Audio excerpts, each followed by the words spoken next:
Yes. I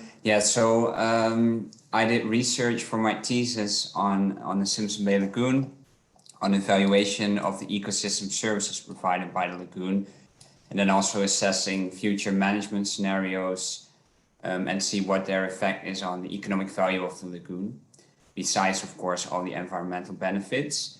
That resulted in the end also in a scientific publication, but today I will present my thesis work because it was a bit more extensive and also includes a cost-benefit analysis.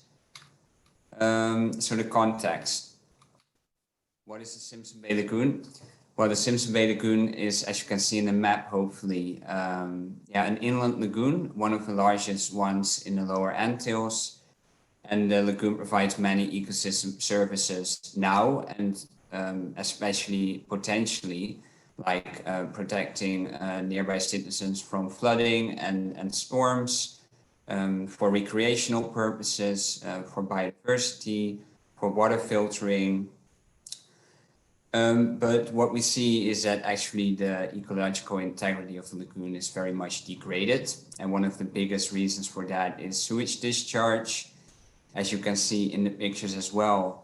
So that leads, first of all, to algae blooms. The picture I made together with Tazio on the boat and with Anna, who also did their master thesis on different topics. So it's very nice to present this with all of you here. And also sewage discharge and bad water quality of the lagoon potentially also leads to the death of coral reefs. Actually, there have already been coral reef diseases reported that have been linked to the bad water quality. So that's a big problem to be solved. Well, first of all, it's then important to ask, why does this ecological degradation occur? Well, one of the big reasons is the undervaluation of these services, these ecosystem services, by local decision makers, because they only see the short-term impacts, and they do not take into account that a healthy lagoon has many potential benefits for tourism, for well-being of the residents. And Fanning et al. Also mentioned that actually this undervaluation is the key driver of the degradation of many Caribbean coastal ecosystems. So what to do? Well, to solve this undervaluation, evaluation is needed. So that's what I did, an economic valuation of the lagoon. And to give hands-on advice for future management, I assessed 3 management scenarios: a business as usual scenario, the implementation of a sewage treatment plant, and mangrove restoration. What did I use as data methodology? Well, together with Anna, who also did their thesis there, we conducted a household survey to assess the local recreational and cultural value. And to do this, we used a choice experiment, and I will come back to that in a minute. And to see all the other values besides these local values, I also did a value transfer of the carbon sequestration, the fishery, and the tourism value of the lagoon. Then, having all those values, I conducted a cost-benefit analysis of the management scenarios I just presented. So first of all, the choice experiment. I will show you an example card, and I hope you can get a little bit how this method works. So what you do is you interview a local, and you present a local with 3 options, as you can see in the card. Option A, option B, and an option C, which would be the expected future without extra management. Each scenario is different in terms of ecosystem services that are provided by the lagoon. So for example, in option A, which is the best scenario for the environment, you see that there will be 40% less damage from storms, there will be a good water quality in the lagoon, much more habitat for species. The lagoon will be more appropriate for recreation, and there will be more stayover tourists. However, they would have to pay much more money, in this case $20 a month, and that's a lot of money to get this environmental improvement. Then in option B, the quality of the environment is somewhat less, but they also have to pay less. And in option C, the future, if we do nothing, well, it doesn't cost anything to pay per month, but you will have much less benefits from the lagoon. So if you ask this, what we did to 220 respondents, you can do a complex regression analysis, which then tells you what ecosystem services the respondents value the most. So I will not go into detail in the different methods, but what we find is that people significantly value less damage from storms, better water quality, more habitat for species, and of course a lower monthly contribution because no one wants to pay more. So, and then we found that suitability for recreation and tourism were not that important. Actually, in the publication we had to use a more advanced model, and then tourism was also significant. So people wanted to have more tourists on the island. So how does this result? Oh, first of all, the value transfer. So for this, I looked at the area of seagrasses and mangroves to see what is the current value for carbon sequestration and fishery. And of course, this is not a perfect method, but at the time it was the best way possible. And on that picture, you see me mapping mangroves. And for the tourism value, I used tourism surveys from Wolf's company together working with a few on Seba and St. Eustatius to see how people value coastal water quality, how tourists value coastal water quality. But what was then the total economic value of the different scenarios? You can see that in the figure. So it shows that currently the lagoon was worth around $20 million per year. In the baseline scenario, this would basically go to zero because a heavily polluted lagoon is more of a problem than actually a benefit. So that's what was clearly coming out of the results. This treatment plan, it will go to around $30 million a year, and in a mangrove restoration scenario, around 28 million a year. So what were the benefits? Because I did a benefit cost-benefit analysis, so the costs were also important. Well, you see that in terms of benefits, the sewage treatment plant was a bit higher than the mangrove restoration, and that was much higher than the business as usual scenario. But in terms of cost, the business as usual scenario was free, and the sewage treatment plant was by far the most expensive option. Then is the question, do the benefits outweigh the costs? Well, they certainly did. The net present value, which is a result of a cost-benefit analysis, shows that environmental management, if it is mangrove restoration or it is sewage treatment plant, will be more beneficial for the economy than doing nothing. But mangrove restoration had both the highest net present value and the highest benefit cost ratio, so this was the most preferred option. And I also conducted several sensitivity analyses because in these kind of studies you have to do a lot of assumptions. I go not into detail in this right now, but you can always ask me later on what kind of sensitivity analysis I did. But it showed that in all these scenarios, still mangrove restoration and the sewage treatment plant were economically more beneficial.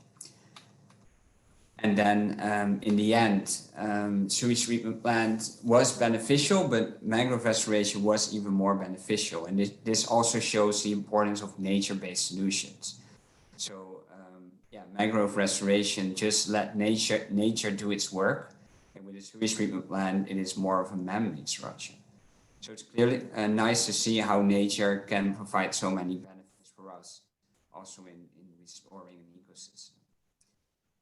Well, there are of course also several limitations, because with the choice experiment, you have just a snapshot of time of people's preferences, and people might overstate their willingness to pay. And in the value transfer, it's very much a bit sketchy, so there can always be some error in that, but that was also partly addressed with the sensitivity analysis. So the results of this study were clear. Environmental management pays off, so it is up to decision makers to do something about it. And accordingly, Anne Molenaar, who was part of the thesis team, went back to St. Maarten and presented our results. She handed it over to the environment minister, which Kippy probably knows very well. And she was also on the radio and in the news. So it was very nice to also bring this research back to the island, to the people. And yeah, we hope it really is going to make an impact. Well, in the end, it resulted in a publication. So that was very nice to have this research on Sint Maarten now as a publication. And I really hope that that many more will follow in the future. And we also made a policy brief, and that's also the policy brief that Anna handed over to the environment minister. So that was it. I went a bit quick, but it was quite a long presentation, so I hope you followed it well. So thank you, and if there are questions, let me know. So as stated before, my master thesis was about mapping the economic value of marine ecosystem services on Sint Maarten.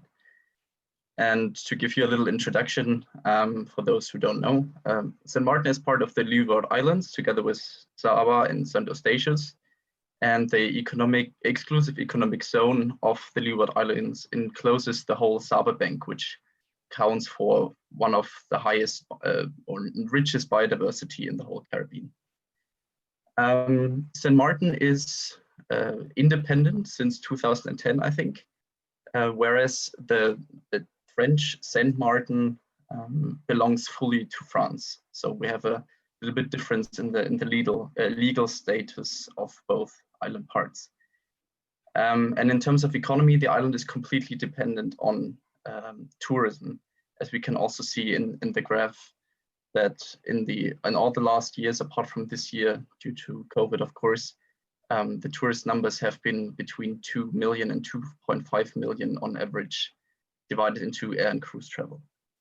So the problem that arises from this is that tourism again depends on the island's natural capital, which is however affected by continuous degradation through rising anthropogenic and environmental impacts. And therefore policymakers require a better idea of those ecosystem benefits and damage for their decision making.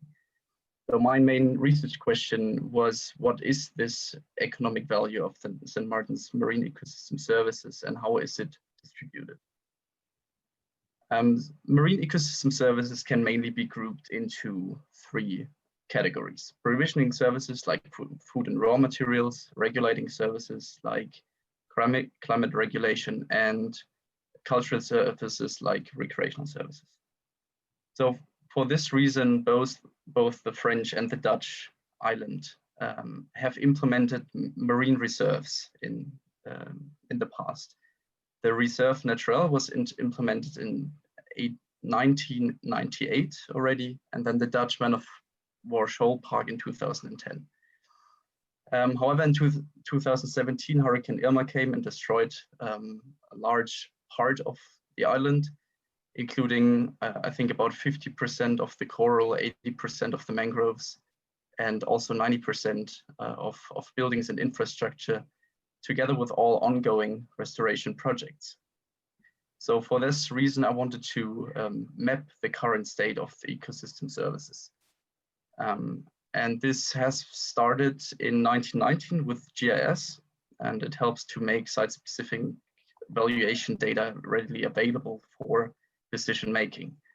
And it also helps to put a monetary value on environmental systems and also to visualize those ecosystem services, which helps to raise awareness and facilitates the understanding of their effect. But it requires accurate information, of course, on the environmental values and high resolution data. So therefore, the 4 main ecosystem services I identified for Sint Maarten were carbon sequestration, fisheries, beaches, and coral reef related tourism. And these have been grouped into direct types of values and their accompanied goods and services in the individual services. So for those ecosystem services, I collected data mostly from the available literature, from GIS, and from stakeholders like environmental organizations that have authority over environmental decisions, like, for example, the Nature Foundation, then marine park authorities and associations, and the tourist industry. And this data I then standardized and quantified for the qualitative data, aggregated into in a total economic valuation, and then later allocated them spatially with GIS over the map. So this generated 4 different value maps, starting with the carbon sequestration value of St. Maarten's marine ecosystems. For all 4 maps, I used kind of a similar approach. First used a baseline map. This was the imagery, then created polygons according to the visible extents, also in help with Google Earth sometimes. Then calculated the area extent of the individual ecosystems and determined their economic value per area with the carbon sequestration rates of the different ecosystems. Even though the sequestration rates are the highest for the mangroves, we can clearly see that the area is the lowest for mangroves. And therefore the highest total carbon sequestration value is from seagrass for St. Maarten. This is how I created the polygons, just to give you an idea. This was relatively clear for mangroves due to the color extent, but for seagrass and coral reefs was a little bit more difficult, as they sometimes seagrass looked like coral reefs and the other way around, and also cloud cover could have been mistaken. But again, all these images also, or the data is not 100% up to date. For the fishery map, I used the bathymetry baseline map, also created polygons in the same way. I used the same map extent, since there is no real commercial fishing on the island. It's mostly artisanal fishing, local fishing, which is close to shore, and recreational fishing, which is more closer to the steep drop-off area. Then again calculated the area extent, quantified the fishery zones based on the fishing activities happening in them, and distributed the economic value to the areas, resulting in about $1,000 per hectare per year for the close to shore boundary due to the artisanal fishing, and the due to recreational fishing, the steep drop-off area. The value for beaches was also done in a similar way. I again used the baseline map, created the polygons, and calculated the extent. Then I quantified the beaches based on tourist preferences from the island, which are mostly the distance to coral reefs, other marine activities, bars, restaurants, and special features per site, and determined the economic value per area based on extent and quantification, which resulted in highest $500,000 per hectare per year. And as visible in the map, most of these high value beaches, or all of them, are on the French side, mostly around the Reserve Naturel, but also on the west side of the island. For the coral reef map, I used different maps of coral reefs from the island, distributed the different snorkel sites, and again quantified the value there based on location parameters, which were distance to several recreational sites, one dive or snorkel site, location in the marine reserve, and special features per site again. And then determined the value again based on extended quantification, resulting in highest $160,000 per hectare per year. And we can see that both of these highest value areas are one's in the Dutch and one's in the French conservation zone, which is great, of course. This resulted overall in an aggregated $200 million per year, with coral reef related tourism being the highest component of the 4. Based on these numbers, I created a little policy recommendation as well. So as we can see, the problem is the high environmental degradation due to tourism, but also due to lower availability of funding. So one solution I thought about, which is implemented more and more around the world in sensitive areas, are environmental tourist fees, which would help to externalize all the externalities and raise more awareness and incentivize the tourists to adapt more sustainably.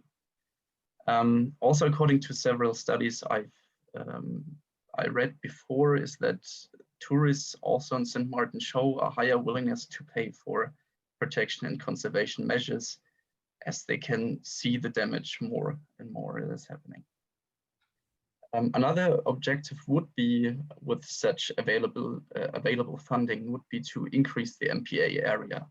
This has also been proposed in 2009 by DCNA, and it shows in the picture here that this could potentially extend the Dutch marine park up to the Reserve Naturel, so basically cover the whole east side of the island. So for a little discussion conclusion, my interpretation is that ecosystem protection conservation is required for that long-term stable tourism if tourism stays the main income source. Therefore, policymakers need to incorporate the costs and benefits more to avoid that degradation, especially under the aspect of rising temperatures. And value mapping is therefore beneficial not only to visualize those ecosystem services, but also for international comparison. My study limitations were mostly related to available data and the accuracy of the data, since I had to produce most of them myself, and the study extent and coverage regarding the total economic valuation, since not all of the benefits of the marine ecosystem services could be included in the study. So further recommendations would be to include those other ecosystem benefits, but also to include the economic value from terrestrial environment, to classify the grid cells better for a higher study accuracy, and to better distinguish between both island parts. So yeah, concluding, all the societal sectors on the island depend on the goods and services produced by the ecosystems. So therefore, it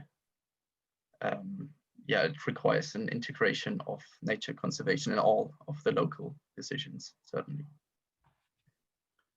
So yeah, this Thank you. is my presentation, and of course, if you have any questions after,